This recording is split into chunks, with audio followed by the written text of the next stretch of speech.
안녕하세요. 헤일리입니다. 오늘은 IPA, 즉 International Phonetic Alphabet에 대해서 알아보도록 하죠.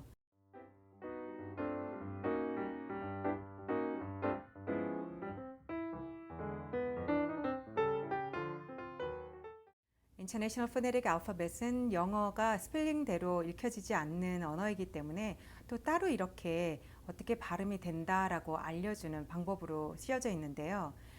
이렇게 많이 들어본 내용이긴 하지만 정확하게 그 알파벳들이 어떻게 표현되는지는 사실 우리가 제대로 배워본 적이 없다고 하는 게 맞아요. International Phonetic Alphabet 하나하나를 배우기 전에 그 IPA의 기본적인 개념에 대해서 한번 짚고 넘어갈까 하거든요. 영어의 소리는 크게 자음과 모음으로 나뉘거든요. 모음은 성대가 울리는 그 voiced 사운드라고 해야지만 모음이라고 할 수 있고요. 자음이라고 하는 것은 그와 반대로 이 성대에서는 울림이 없어야 되고 구강 구조 내에서 조음을 하는 곳이라고 그러거든요. articulator들이 두 포인트가 만나거나 마찰이 있을 때 나는 소리를 자음이라고 해요. 즉 목에서 소리를 내고 계시면 안 돼요. 이거 굉장히 중요한 컨셉이기 때문에 다시 한번 말씀드리지만 articulator들, 입술, 치아, 혀, 경국에, 연국에 이렇게 음을 만드는 곳이 만나야지 목에서 어딘가 이렇게 꽉 부딪혀서 만나거나 쪼거나 이러면은 자음 소리를 잘못 내고 계시는 거예요. 그래서 이 혀에도 지점이 혀 끝이 있고 그 양쪽에 양 가상사리가 있고 이렇게 만나야 되는 부분들이 있어서 정확하게 그 소리들을 알아야 하는 거고요. 또 그 위치를 제대로 잡고 마찰이 되든지 정확하게 completely block이 되든지 그거를 제대로 할 수 있어야 돼요. 그래서 여기에 자음, consonants라고 하죠.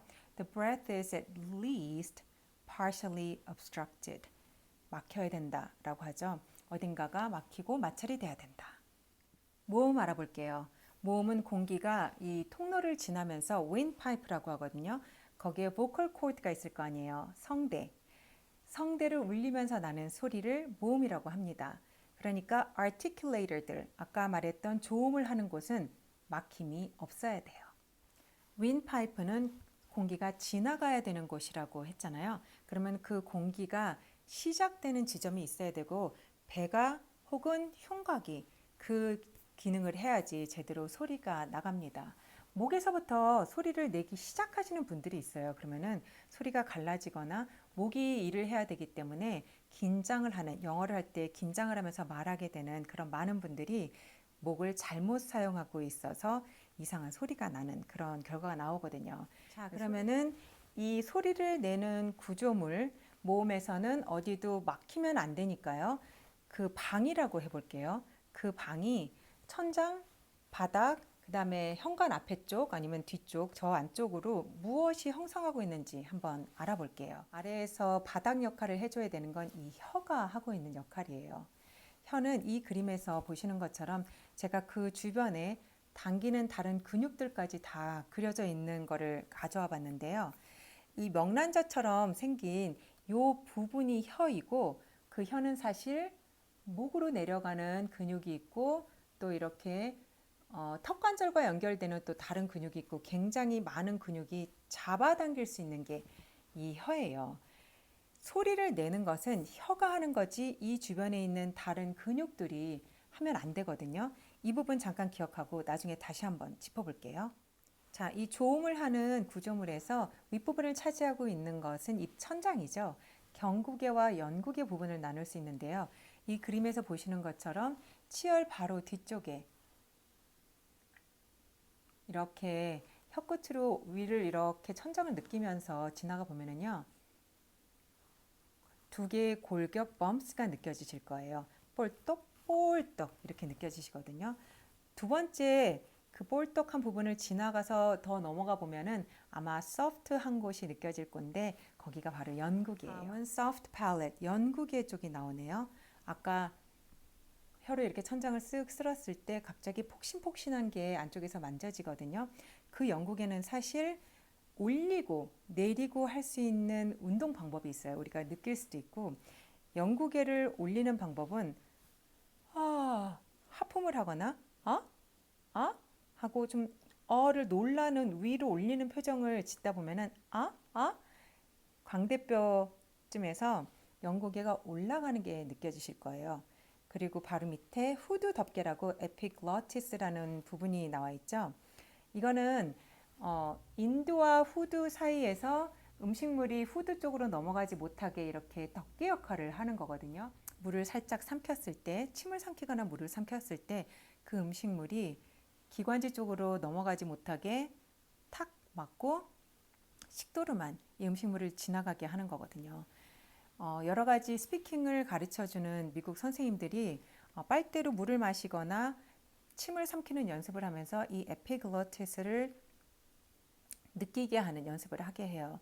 나중에 자음의 어떤 사운드를 지정할 때 이 에피글로티스가 중요한 기준점이 됩니다. 다음 그림은 페링스랑 레링스를 지정을 해놨네요.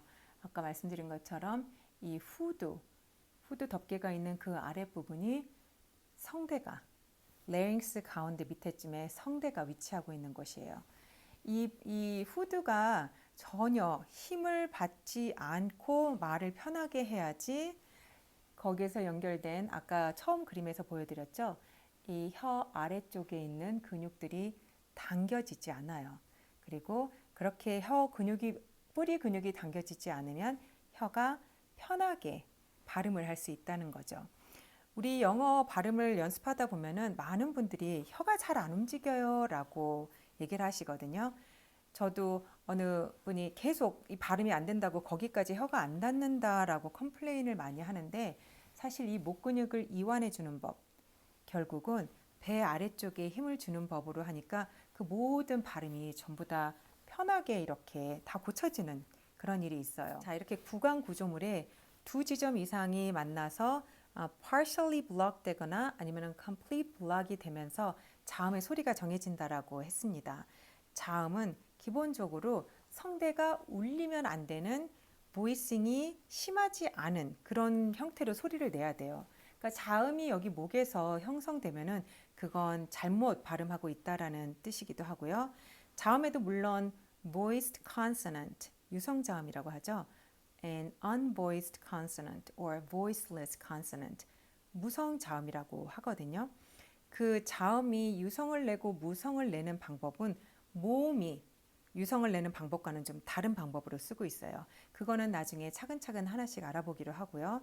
자음 뒤에 잘못된 모음을 붙이는 게 우리 한국 사람들이 많이 하는 실수이기 때문에 이 모음의 유성음과 자음이 공명이 나면서 유성이 되는 것과는 구분을 좀 해주셔야 돼요. 그리고 두 번째로는 모음이 구강 구조물은 어디 막히지는 않고 성대가 닫혔다 열렸다 하면서 모음의 소리가 난다라고 했어요. 거기에서 바람이 지나가기 때문에 breath가 지나가기 때문에 아무데도 막히지 않으면 그러면 조음은 어디서 할 것인가? 조음은 아까 말씀드린 것처럼 그 조음 구조물 articulator가 방이 높은지 아니면 방이 앞쪽에서 소리가 이렇게 형성이 되는지 그런 것들로 모음의 소리가 형성이 되고 막히지는 않습니다. 발음 공부를 좀 해보신 여러분들은 이런 소리 많이 들으셨을 거예요. 소리를 위에서 내세요. 중간쯤 내시고 입을 크게 벌려셔서 아래에다가 소리를 내셔야 됩니다 라고 가르쳐 주시거나 아니면은 앞쪽에서 소리가 나야 돼요. 뒤쪽으로 깊은 소리를 내세요 라고 영어 발음 선생님들이 많이 얘기하시는데요. 이렇게 위치 선정을 제대로 해주는 게 이 모음 발음에 굉장히 중요한 포인트가 되고 많은 분들이 모음 발음하는 거 굉장히 힘들어 하시잖아요. 자, 첫 번째로 소리가 높습니다. 중간쯤이에요. 낮습니다. 입을 크게 벌리세요 라고 했을 때 소리가 높고 낮다. 과연 이것은 무슨 뜻일까요? 소리를 높이에서 내세요 아니면 낮게 내세요 라고 했을 때 영어로 이렇게 설명을 해줍니다. Level of the tongue within the oral cavity.